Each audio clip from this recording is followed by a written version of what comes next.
Caaltuun balbala keessaan cuftee iji isaanii siree jala laalaa bakka isaan ilaalan firashii ol qabdee furtuu guddaa waan fedheen isaa adda ta'e tokko.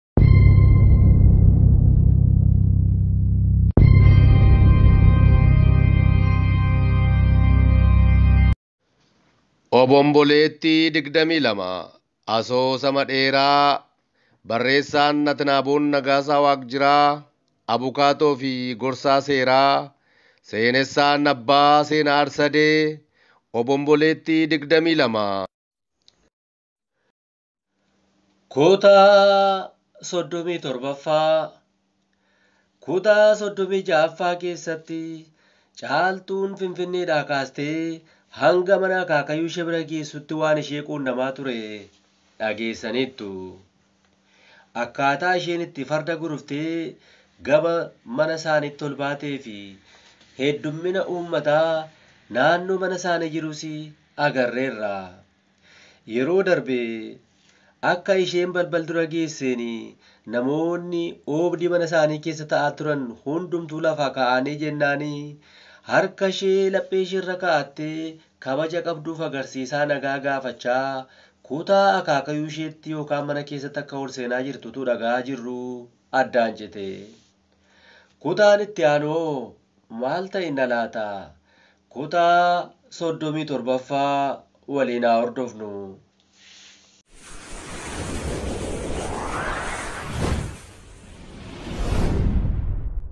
Kallattiidhaan gara kutaa akaakayyuu ishee seente. Maanguddoota muraasaa fi haadha ishee qofatu jira. Akka ishee agarteen haati ishee sagalee ol kaastee boosse. Caaltuunis ni boosse. Maanguddoon warra kaaniif hangafa ta'an tokko harka isaanii ol qabanii akka callisan itti himanii.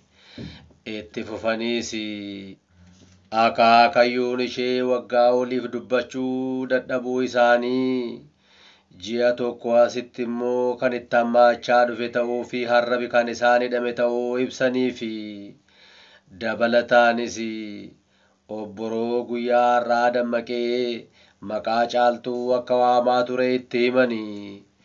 Itti fufaniis namni ati argitu kun baatii tokko guutuu fi haaluma kana oolee bulaa. Ergaan uummata kanaaf darbu akaakayyuu kee biraa akka jiru uummati keessa odeessaa ture. Ergaan kan daganaa baate Oromiyaa hunda wal geesseetti. Namoonni ati haala kanatti agartu kan Harargeerraa, Shawaarraa, Arsiirraa, Wallagga, Jimmaa, Iluu Abbaa Booraa, Boorana, Kamisee fi Finfinneerraa walumaa galatti Oromiyaa mararraa kan dhufantu guutanii jiru. Oromiyaan alallee ilmaan Kuushii, Woorteen Sidaamaa, Haadiyaa, Koonsoo, Gaamoo fi kanneen biraan illee dhufanii jiru. Biyya alaatii illee kan dhufan danuudha. Inni dubbachuu hin dandeenye yoo dubbates karaa keeti jedhamee amanameera. Akka ati dhufteen kan ililchame, kan geerarame, kan weeddisame, kan sirbame, kan garmaamame kanaaf jedhanii. Caaltuun boossee hirqinfatte. Eeyyee hirqinfattee boossee. Gara gurra akaakayyuu isheetti siqxee akaakaa jettee waamte. Akaakayyuun ishee garuu akka duraaniitti ishee jalaa hin owwaanne. Ija mararoon ilaalanii dabbasaa mataa ishee qaqqabanii ishee sossobuu hin dandeenye. Maanguddootis boossee haa ba'uuf jedhanii callisanii. Kan ishee waliin boo'u haadha ishee qofaa.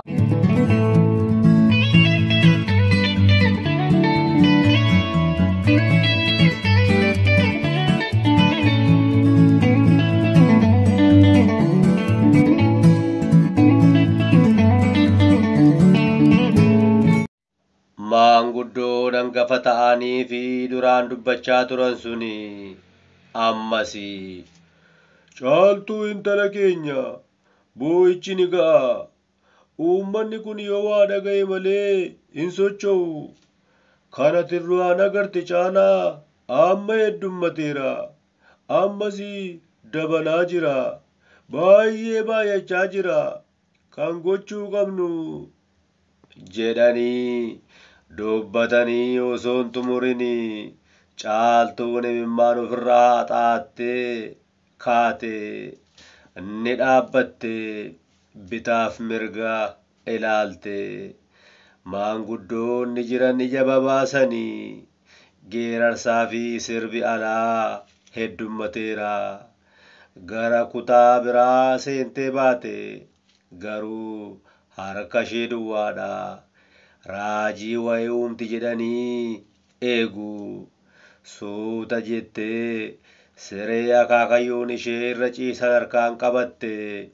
Gurra gadi jettee gurra akaakayyuu isheetti sittee sabboo jettee. Haala ajaa'iba ta'een iji akaakayyuu ishee mana keessa ilaaluu jalqabe.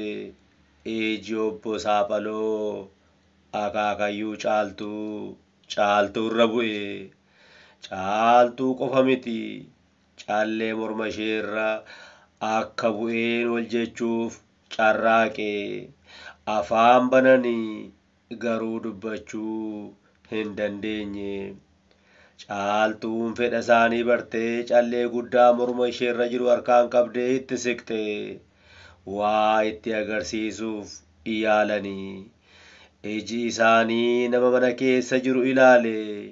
Maanguddoon hangafti warra kaan fuudhanii gadi ba'anii. Nyaaraan dubbisuu fi dubbachuun kana mitiiree.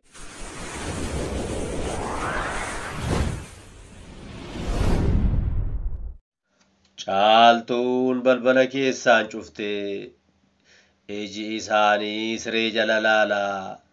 Bakka isaan ilaalan firashii ol qabdee furtuu guddaa waan fedheen isaa adda ta'e tokko agarte. Akaakayyuu isheetti agarsiifte. Mallattoo furtuu sanarra jiru hordoftee balbala gara ulaatti dabarsu jala akka dhiibuu goote. Akka siquu wayii ta'e gadi jettee haxoofte. Mallattoo miilla bitaa fi mirgaa agarte. Darga isheetti galee waan gootus wallaalte. Booda miilla ishee lamaaniin irra dhaabbatte. Bifa furtuu qabattee jirtuun qaawwaa agarte sana keessa furtuu keessee naannessite. Wayitu socho'e. Ishee fi balbalicha fudhatee gadi bu'e lafa jalatti. Osoo ilaaltuu karaa gararraa cufame xiqqoo ture. Akkuma banameen waan agartee harka lamaaniin afaan ishee qabachiise. Waan ajaa'ibaati. Kana gidduutti hayyuun tokko bakka isheen dhaabbattu dhufanii nagaa ho'aa gaafatanii fuudhanii kutaa biraa seenanii. Lafa jalaa bitaaf mirgaanii duraaf duubaan ilaalamee hin dhumu. Waan ajaa'ibaa agarte. Meeshaa jabanaa achitti agarte nama dhibaa. Meeshaan jabanaa dachee kanaa achitti kan oomishamu fakkaata. Ameerikaanii qaroominaan addunyaa kan bulchitu deeggarsa asii argatteeti laata? Qaroominni warra Awurooppaa asii maddaa laata? Jettee yaada isheen haasofte. Balballi biraan banamee dirree magariisaa agarte.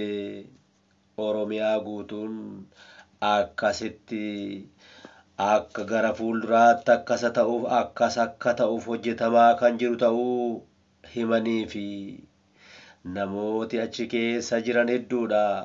Hundumtuu hojiitti muddamaa jira.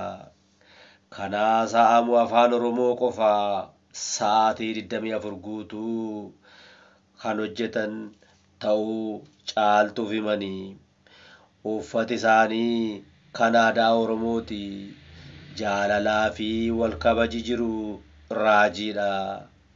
Daqiiqaa yartuu fudhattee hanga tokko daawwatte kan ishee daawwachiiste Asteer Gannoo jedhamti. Dubartii Oromoo duraanii seenaa dalagde Asteer Gannoo. Caaltuunis dubartii Oromoo duraanii seenaa dalagde Asteer Gannoo akka jedhamtu nan beeka. Erga duute turteetti moo lubbuudhaan jannata galtee? Bakki kun jannataayi? Sabboonaan hundi akka jannata galu nan beeka. Cubbuuf osoo hin taane haqaa fi waan qabsaa'uuf jannata seena. Bu'aa dhuunfaaf osoo hin taane dantaa lammii fi waan hojjetuuf jannata seena. Kanaafuu Asteer Gannoo isheen laata moo hortee isheeti? Jette yaada isheenii. Daawwannaa taasisteen guuboo icciitii Oromoof darbaa jiru hunda beekte. Nama icciitii hanga kanaaf kaadhimamte ta'uu isheef Rabbi ishee uume galateeffatte. Achittis taanaan simannaa fi kunuunsi isheef taasifame ishee ajaa'ibeera. Icciitiin agarte gonkumaa abjuu isheetti ta'e. Barreeffamaan kan jiru illee ajaa'iba. Xiqqoo dubbistee raajeffatte. Yeroo biraa akka deebitu beellama qabsiifattee deebite. Furtuu sana gaafa tuqxu fuudhee ol ba'e. Balballis akkuma duraatti deebi'ee cufame. Walakkaa sa'aatii booda caaltuun maanguddoota waamte. Waliin erga turanii booda balbala bananii. Fuula caaltuu irra tasgabbiif gammachuu guddaatu mul'ata. Reeffa akaakayyuu ishee sirreessanii boqochuu uummataaf himanii.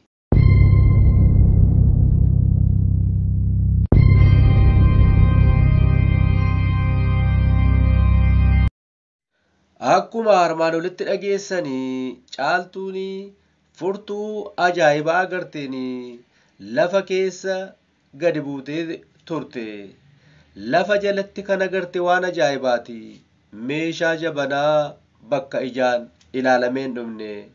Oromoota qofatu hojjeta. Sa'aatii 24 hojjetaa jiru. Gara fuula duraatti Oromiyaa akka bakka magariisaa agarsiisan gochuuf akka jiran himaniiruufi.